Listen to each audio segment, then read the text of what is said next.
تہذیب جمہوری معاشروں میں احتجاج ہوتا ہے، بالکل ہوتا ہے، لیکن پرامن احتجاج، اپنے ہی ہاتھوں سے خود کو نقصان پہنچانا کہاں کی عقل مندی ہے؟ مجھے پورا یقین ہے انشاءاللہ آپ میں سے کوئی بھی مستقبل میں کبھی اس طرح کا رد عمل کا مظاہرہ نہیں کرے گا۔ آپ سے دل کی بات کہنا چاہتی ہوں، ہماری فوج ایک عظیم فوج ہے، ہمیشہ ہمارے برے وقت میں ہمارے کام آئی ہے، ہم ان پر اعتماد کر سکتے ہیں، ان پر ریلائے کر سکتے ہیں، انہی کی وجہ سے ہم اپنے اس ملک میں سکون کی نیند سو پاتے ہیں۔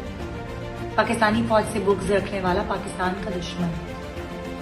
سیاست کریں مگر ساتھ ساتھ اپنے قومی اداروں کی عزت کو پامال نہ کریں، اپنی رائے کا اظہار کریں لیکن پاکستانی فوج کو بیچ میں مت لیں۔ 9 مئی 2023 کے دن کو ایک سیاہ دن کے طور پر یاد رکھا جائے گا کیونکہ چند شرپسند عناصر نے پاکستان کو ایک بہت نقصان پہنچایا، فوجی عملات کو نقصان پہنچایا، جلایا، لوٹ مار کی، اور خاص طور پہ ہم بات کرتے ہیں جناح ہاؤس کو، کمانڈر ہاؤس لاہور کی، تو وہاں جو کچھ کیا گیا وہ آپ کے سامنے۔ دنیا نے یہ نہ سمجھے کہ پاکستانی عوام جو ہے شاید اس نے سب کچھ کیا، پاکستانی عوام تو ہمیشہ سے پاک فوج کے ساتھ کھڑی ہوئی تھی اور آج بھی کھڑی ہوئی ہے۔ پاک فوج کی قربانیوں کی وجہ سے، ان کی شہادتوں کی وجہ سے آج ہم آزادی کے ساتھ سکون سے پاکستانی عوام رہتی ہے۔ میں تو کبھی تصور بھی نہیں کر سکتا تھا کہ اس طرح ہوا میں ہمارے کچھ لوگ جن کو گمراہ کیا گیا ہے، اس کے بعد ان کو اشتعال دلایا گیا، انسٹیگیٹ کیا پی ٹی اے کی لیڈرشپ نے، اور عوام کو اس پیچ پہ لے کے گئے کہ ان کے ذہن میں یہ ڈالنے کی کوشش کی،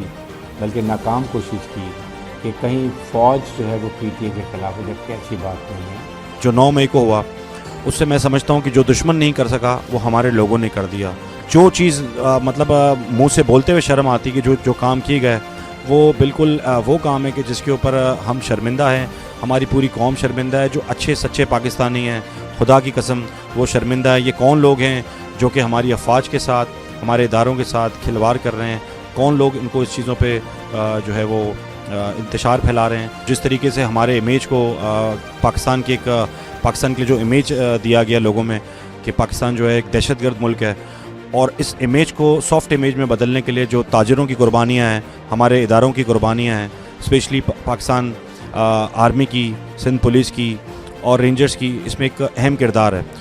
اس کی وجہ سے ایک سافٹ امیج دینے میں تاجر برادری اور ادارے کامیاب ہوئے۔